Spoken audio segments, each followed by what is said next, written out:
मराठवाड्यामधल्या निवडणुकांमध्ये बीड अतिशय महत्त्वाचं ठरलं। त्याचं कारण एक तर तिकडे साक्षात स्वतः पंकजा मुंडे होत्या, त्या बऱ्याच या मधल्या काळातल्या एका प्रकारचा राजकीय विजनवासातून त्या परत आल्या होत्या, त्यात त्यांना मग तिकीट मिळालं, मग त्यांना उत्साह होता। दरम्यान त्यांचं काही वादग्रस्त वक्तव्य सुद्धा झाली, पण त्यानंतर सोनावणे, बजरंग सोनावणे आणि पंकजा मुंडे यांच्यातल्या सगळ्या निवडणुकीचा भाग जो राजकीय असायला पाहिजे होता तो अचानक समाज विरुद्ध समाज असं सुद्धा होतंय की काय, मराठा आरक्षणाचा फॅक्टर एक्झॅक्टली महत्त्वाचा ठरला। आणि त्यामुळे या निवडणुकीला एका अर्थानं गालबोट थोडंसं लावण्याचा प्रयत्न झाला। तिकडे नेमकी काय परिस्थिती आहे आपल्या प्रतिनिधींनी आढावा घेतला, आपण पाहूया। बीड लोकसभा मतदारसंघाच्या मतमोजणीला काही वेळातच सुरुवात होत आहे। तत्पूर्वी मतमोजणी केंद्राच्या परिसरात तगडा असा पोलीस बंदोबस्त लावण्यात आला आहे। आपण या ठिकाणी पाहू शकतो जे मतमोजणी केंद्र आहे त्या परिसरापासून काही अंतरावरच हे पोलीस उभा असून या ठिकाणी सर्व वाहने थांबवण्यात आली आहेत।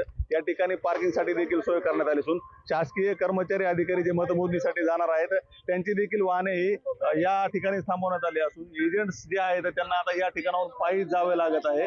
मतमोजणीची तयारी अतिशय योग्य प्रकारे प्रशासनाने केली असून आता मतमोजणीला थोड्या वेळात सुरुवात होणार असून तत्पूर्वी हा पोलीस बंदोबस्त आपण पाहू शकतो। या ठिकाणी अतिशय योग्य नियोजन करण्यात आले असून आता थोड्याच वेळात मतमोजणीला सुरुवात होणार असून बीडचा खासदार तसेच बीडच्या जनतेचा कौल देखील आपल्याला समजणार आहे। उदय नागरगोजे, पुढारी न्यूज, बीड।